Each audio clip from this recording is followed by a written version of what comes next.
Bakit nagpanik si Inday Sayad sa welfare check ng DFA diyan sa Dahig kay Digong sa ICC? Nagpanik ang lola nyo, biglang nagalit. Bakit hindi daw humingi ng permiso sa pamilya na bibisita? Mayroon daw nilabag, hindi may na-violate daw, hindi dumaan sa proseso. Papaliwanag ko lang po ha. Noong lumapag si Digong sa Dahig noong March, nag-request po si Digong na sa ating embahada sa Dahig na i-assist siya. So nagpunta po ang mga ang ating embahada. Sila po ay in-assist nila si Digong kung ano man ang mga pangangailangan niya. Tinik ang health niya po, andun po ang mga taga-embahada, chinek up ang kanyang health, yung facility, at ano po ang mga kailangan niya. So ngayon, nasa September na po tayo. Siyempre, bilang tagapangalaga ng gobyerno itong DFA diyan sa mga Pilipino sa Dahig, si Digong po ay Filipino citizen at hindi po siya regular na Pilipino, siya po ay former president.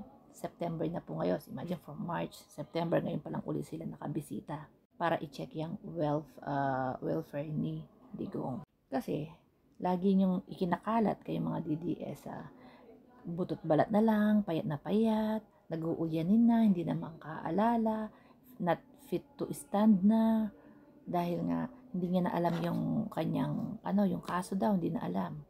So ngayon, ito na nga, binisita, galit na si Inday, nagpanik. Bakit daw hindi humingi ng permission sa pamilya? Ba't naman po hihingi ng permiso sa pamilya? DFA po yan. DFA yan. Na-violate daw yung proseso. Ano po ang na-violate? Kasi kung may violate yan, hindi yan makakapasok ng ICC. Pinayagan, di ba? So, asan ang na-violate doon? Anong batas ang na-violate doon? Kung pinayagan ng ICC. Coordination yan between DFA and ICC.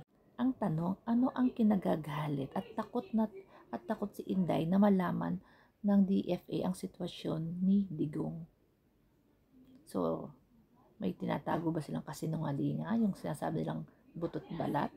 Yung ulyanin na?